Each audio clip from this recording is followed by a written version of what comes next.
Democrats line.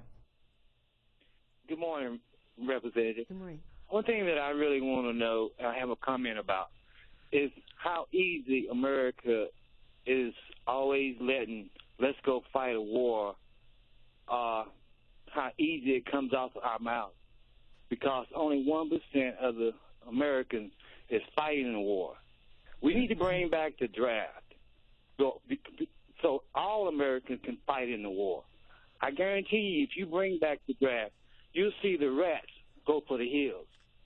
I mean the wealthy. The wealthy don't fight wars. Poor people fight wars. So unless you got skin in the game, it's easy to say, let's go fight a war. We got you, Gary. Thanks. Thank you, Gary. And no one's talking about U.S. troops in Ukraine. No one is really saying that as far as that situation goes. I listened to the prior segment regarding the Middle East, Syria, Iraq. What surprised me about the entire segment was that not one person called in. There wasn't one comment made about the tribal conflict inside of Syria and Iraq. And if I could just divert there just for 1 second, ISIL and the horrendous murderous acts they are committing, they are Sunnis. The foreign fighters that are coming in are Sunnis, one tribe that feels excluded from the government of Iraq. The government of Iraq was very, very unrepresentative. And there is a tribal underpinning at work here that we need to see as a country. We shouldn't get caught in the middle of it. And we need to understand what's going on in that part of the world.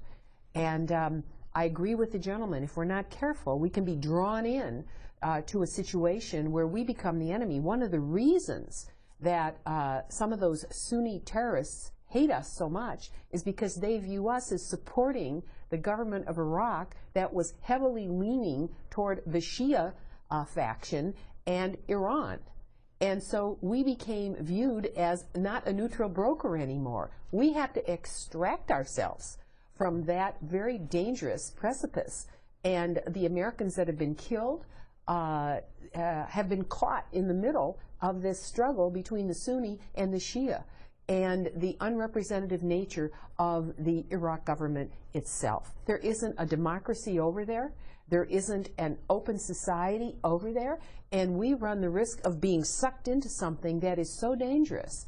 And it's important for the American people to understand that. And for those who say, well, just bomb, you know, bomb what? Bomb a village? And then create more enemies toward the United States? We have to be very strategic about what we do there. And remember, our politics for the last century was governed by our dependence on the oil from places like Iraq, even now Saudi Arabia.